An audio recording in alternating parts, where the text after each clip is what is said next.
नमस्कार श्रोते हो. एक व विज्ञानिशाची या आपल्या यूट्यूब चॅनलमध्ये आपणा सर्व श्रोत्यांचे अगदी मनापासून स्वागत. श्रोते हो, आजच्या भागात आपण श्री ज्ञानेश्वरीमधील अध्याय 6 घेणार आहोत. ओम नमो ज्ञानेश्वरा.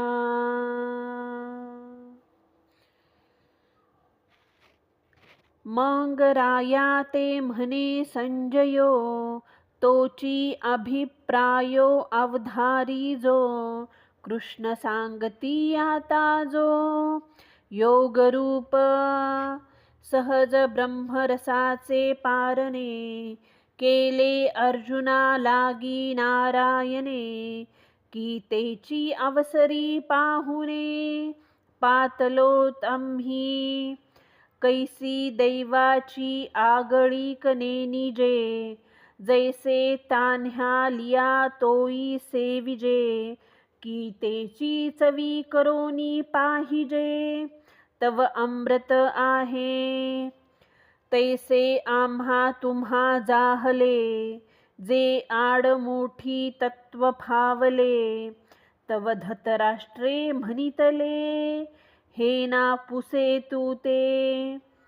तया संजया येणे बोले, रायाचे हृदय चोजवले. जे अवसरी आहे घेतले कुमाराचिया. हे जानोनी मनी हासिला, म्हणे म्हातारा मोहे नाशिला. एरवी बोलू तरी भला, जाहला अवसरीये. परी ते तैसे कैसोनी होईल, जात्याधू कैसे पाहेल. ते वेची हे रुसे घेईल, मनोनी बिहे. परी आपण चित्ती आपुला, निकिया परी संतोषला. जे तू संवादू फावला कृष्ण अर्जुनाचा. तेने आनंदाचेनी धाले पनये, सांभिप्राय अंतःकरणे. आता आदरेसी बोलणे, घडले तया.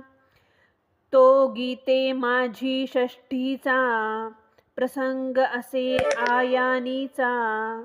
जैसा क्षीरानरवी अमृताचा, निवाडू जाहला. तैसे गीतार्थाचे सार, जे विवेक सिंधूचे पार. नाना योग विभाव भांडार, उघडले का.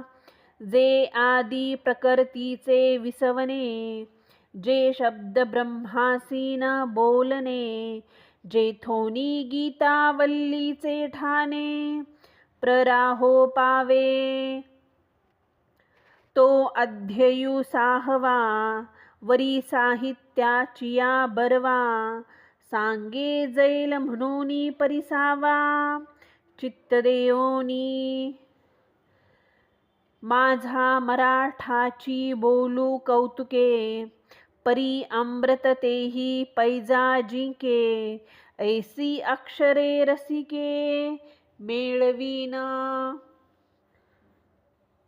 जिये कोवळीकेचीनी पाडे, दिसती नादीचे रंग थोडे. वेधे परिमळाचे बीक मोडे, जयाचेनी. एका रसाळपणाचिया लोभा, की श्रवणीची होती जिभा. बोले इंद्रिया लागे कळंभा, एकमेका. सहजे शब्दू तरी विषय श्रवणाचा. परी रसना म्हणे हा रसू आमुचा. घ्राणासी भाव जाय परिमळाचा, हा तोची होईल. नवल बोलतिया रेखेची वाहिनी, देखता डोळ्याही पुरो लागे धनी. ते म्हणती उघडली खानी, रूपाची हे.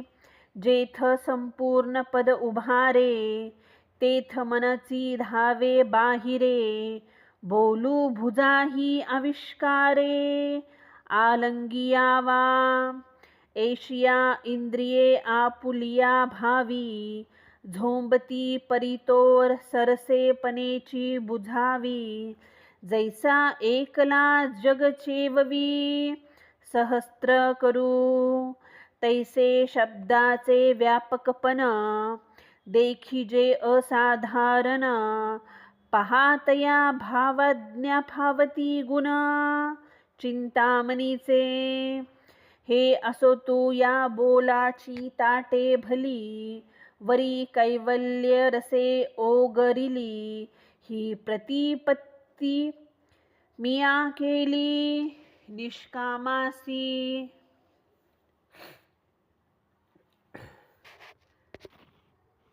या ओव्यांचे निरूपण करताना माऊली महाराज इथे सांगतात,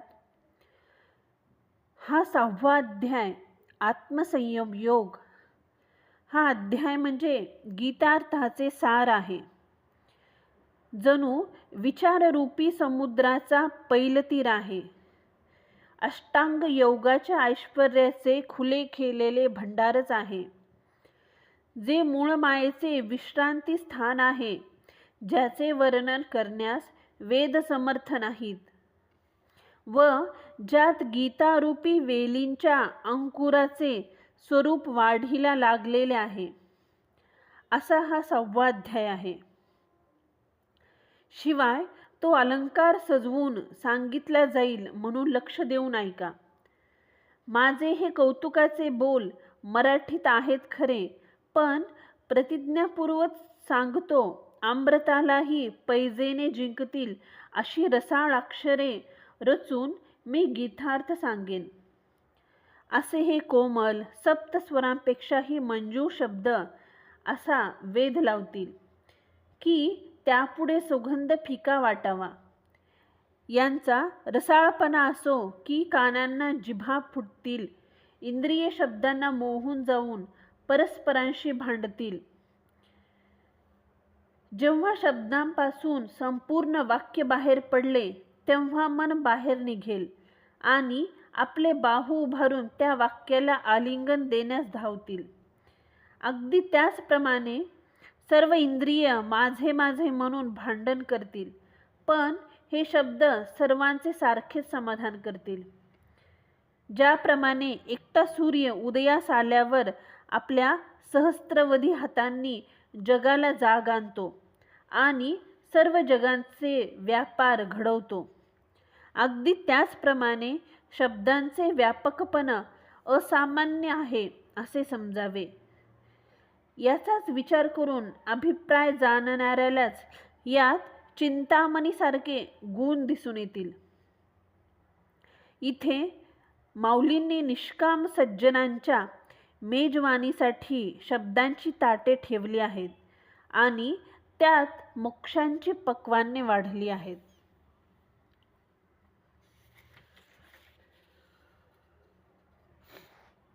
श्रोते हो, इथे आपल्या ज्ञानेश्वरीच्या 6व्या अध्यायातील 22 ओव्या पूर्ण झालेल्या आहेत. झालेली सेवा मी सद्गुरू ज्ञानेश्वर माऊलींच्या चरणी रुजू करते. व्हिडिओ आवडल्यास प्लीज चॅनलला लाईक, शेअर आणि सबस्क्राईब जरूर करा. व्हिडिओ कसा वाटला हे कमेंट करून जरूर कळवा. धन्यवाद. ओम नमो ज्ञानेश्वराय.